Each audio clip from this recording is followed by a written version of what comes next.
So ito mga ka-farmers, meron akong maraming nakuha ditong Madre de Agua. So isang balde, meron pa dito sa planggana. So na-chop na natin ito. Ayan ay hihalo natin sa patuka natin ngayon. Yan o.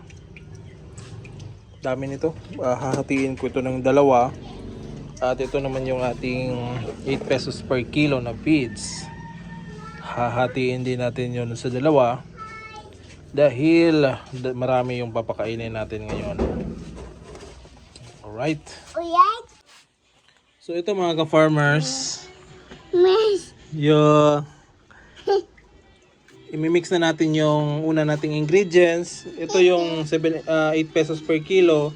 Tapos ito isang plastic ng sapal ng niyog. Halo natin. Yan ang ating vlogger na hi guys. Tapos ito sapal ng niyog. Naghahalo na tayo nitong ating Madre de Agua. Yan. Madre de Agua po yan mga ka-farmers.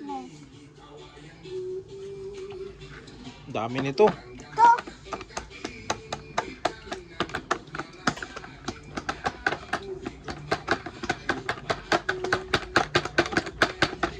Oops. Kana. Dami mga ka-farmers oh. Ang bango. Humot. Humot kayo. Humot guys. Ang dugang gamay. Titit. Yan o. Uy! Am. So lalagyan pa natin ito ng tubig mga ka-farmers. Tapos suhid kanakin. At maglalagay tayo ng cattle concentrate. Cover ng nose kay abog ni. Cover nose. So ito yung cattle mga ka-farmers, cattle concentrate. So sobrang bango nito. Ihahalo natin dyan para hindi mangangamoy yung dahon. Kasi ito yung parang flavor ng flavor ng ating patuka. Ayaw dai. Ayaw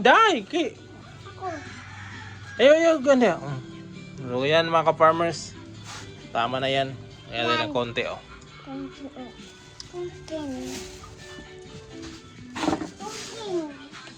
So ngayon, lalagyan muna natin ito ng tubig. Ayaw, kay abog na. Ma-mix itong feeds natin. Sige. Bog.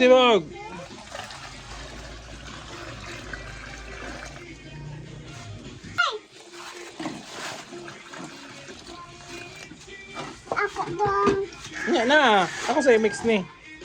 Nao ka. Na yung kumangatsing naka. Palayo. Palayo. Saan sa? Happy? Sibog. Ano dito sa akong likod?